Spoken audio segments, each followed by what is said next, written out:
Hey guys, and welcome back to the JMR YouTube channel. So today we're finally going to start getting the fuel system back into the NASKART here. Man, I've been trying to get out here for about 5 or 6 days now and get this going. Various things keep popping up. It is what it is. It's about 7 in the morning now. This is about the only time I could squirrel an hour or two away to get out here and get this going. So what you're looking at right here is this is where the other fuel cell used to live, right in this area.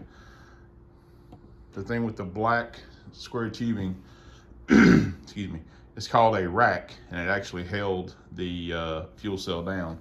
And if you look, it has bolts in it, various places. It has 2, 4, 6, it had 8 total. And my original plan was to just build another rack, because this fuel cell obviously is way different, and it can't sit down in that hole like the old one did. So my original plan, we've got, I don't know, 10, 15 feet of square tubing over there, was to just build a new mount for this fuel cell. But in the interest of simplicity and getting things done,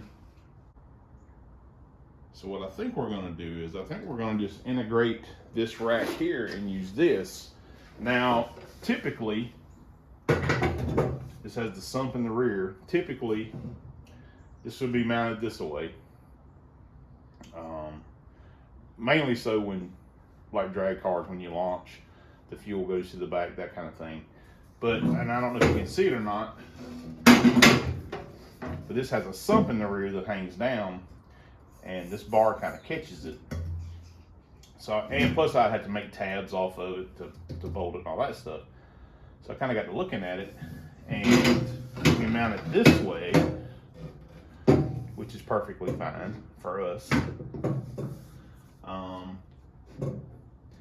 Everything actually lines up. I'm going to need to remove a portion of this old filter holder. We don't use that anyway. We use this one here.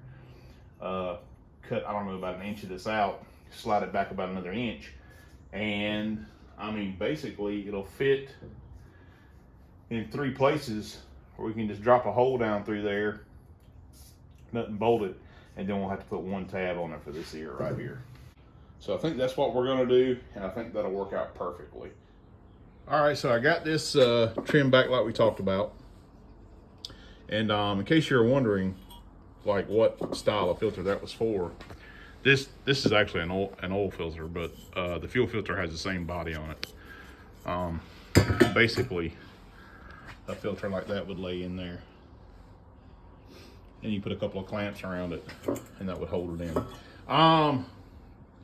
2 things why I didn't take that all the way out. Number one, it'd be a pain because it's welded in the middle as well as on the ends. I'd have to get in there with a die grinder and a deburring bit and actually dig that little bit of weld out. It'd be kind of a pain.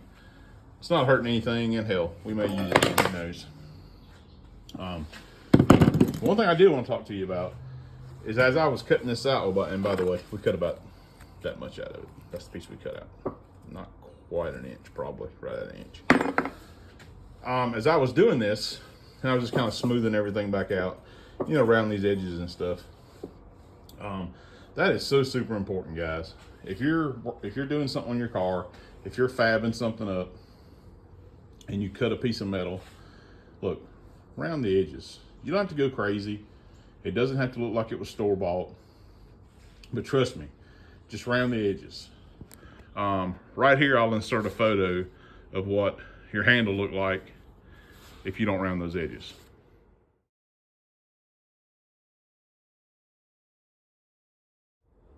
All right, now, we do all of ours like that. That particular injury came from somebody else's car, and we have a saying around here: blood comes out, price goes up. The end. But if you'll notice, like, everything is rounded. Everything on anything that we build is rounded like that, because I mean, in the heat of battle, when you're in there thrashing, trying to change parts out, what have you, and even if it's your daily driver / street strip car, you get in a hurry fixing it anyway. It happens. And you mess around and you're not paying attention, you drag your hand across something sharp, and you know, at best it's annoying and you get a pretty nasty little cut and your wife bitches at you and that kind of thing. Worst case scenario, you end up in the hospital with an infection. I guess worst case scenario, you lose your hand, but you know, that's worse. But anyway, round all your stuff off, guys. All right, we got our fuel cell up on here. As you can see, we're gonna have a mount here, a mount there, a mount over here where we remove this little piece. And then right here, we're gonna have to build a bracket, a tab or something. I'm not sure how I'm gonna do it just yet. We'll fab a little something up there and weld it on. But for now, we're just gonna mark these holes. Nice and easy. Lemon squeezy.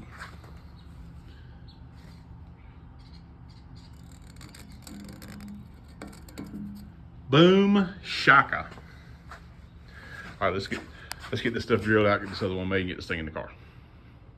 All right, all the places where we could just drop a hole in, put a bolt in, those are all three done. This corner right here, just kind of out in the breeze, this is the one that we knew we were going to make a little bracket for. And I think what we're going to do is I cut this piece of plate right here. I think it's probably the easiest thing to do. I had a couple other ideas, but I think this is probably the quickest and easiest thing to do. We'll take this piece of plate and we'll weld it in right there. That fits pretty darn good.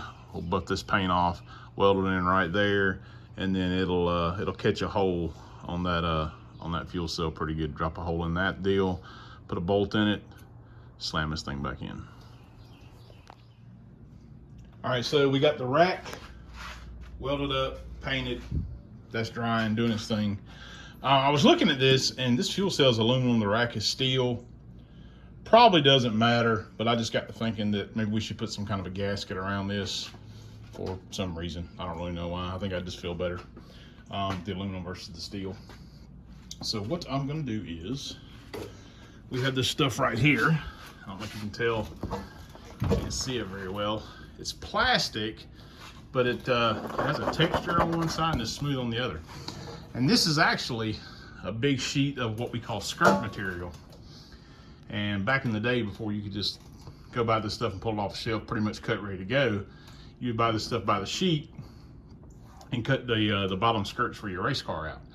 But I mean, it's good for a lot of other things too. We use it for like sealing up bulkheads, you know, little pieces here and there where something needs to pass through, but it also needs to have some kind of a gasket and make it tight.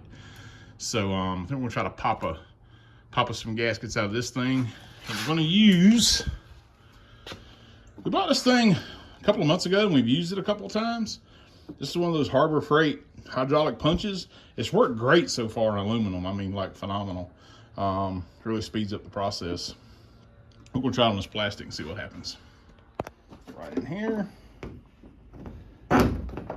This screws on.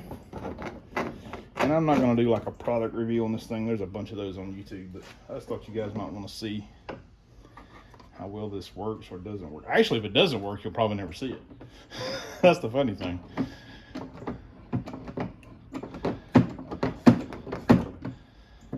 Yeah, if it doesn't work, I'll just be like, that never happened. The results are less than stellar. It cut it out, and it's mostly round. It's just kind of formed to the shape of this guy, unfortunately. But I think it'll still be okay because it's gonna push all that flat when it goes down. I think I'm gonna grab a hole saw, knock a piece of this out with a hole saw and see how much better it looks or worse or whatever, and then we'll make a decision from there. Okay, so I think it's old school for the win. This one here, yeah, this one I drilled out with a hole saw like we've done for years, and it's pretty darn round. Actually looks really nice. This one here came out of our punch, and like I said, you could use this one. All that would flatten out. but it's just, but you know, it's just, this one's so much nicer. You know, it's,